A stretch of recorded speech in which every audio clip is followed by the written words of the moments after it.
Good morning, folks. How's it going? So, I don't know if anybody else has come across this issue before, or if it's just me not knowing. Um, but I was looking into, edibles in Canada and whatnot, um, in the forest. Holy cow, it's a spider. Huh. That's wild, considering how cold it's been. So I was looking into, what edibles are available in the forest and whatnot in Canada. And pine nuts comes up in some regions, but it's not really very specific as to how it all works. And so you look at a pine tree and you think, well, where are these nuts? Well, actually, the nuts sit inside the pine cones. So you can see these have all popped.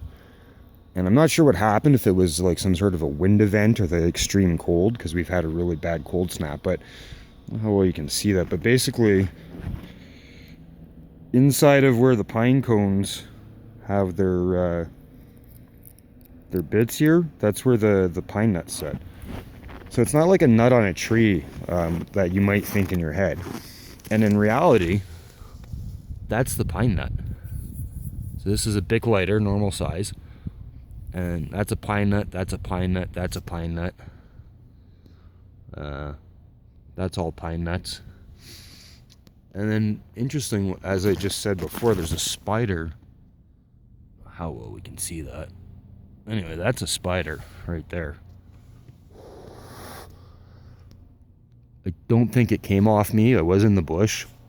But what's interesting is that it's been minus 35 for like 4 or 5 days. And it snowed since that cold snap started. So that spider had to have wound up on the snow after the snow, right? So during the cold snap. Kind of weird. Wonder where it came from. I've seen them in the bush this time of year, but I don't think it was on me. I mean, it might have been. There's some dog hairs around, so it could have been. Anyways, so I just thought I'd share that about the pine nuts. If you're looking for pine nuts, that's what you're looking for. And obviously you need a whole lot of them to make much. Now, when they talk about making pine nut meal and whatnot, they're generally talking, I believe, about ponderosa pines. So those don't really exist east of the Rocky Mountains, I don't think. I could be wrong about that, but I don't know about them being east of the Rockies. So look up ponderosa pines. They have a few different uses. But your typical average pine tree or spruce or anything like that is not what you're really looking for. Although you could make do if you had a way to collect them all.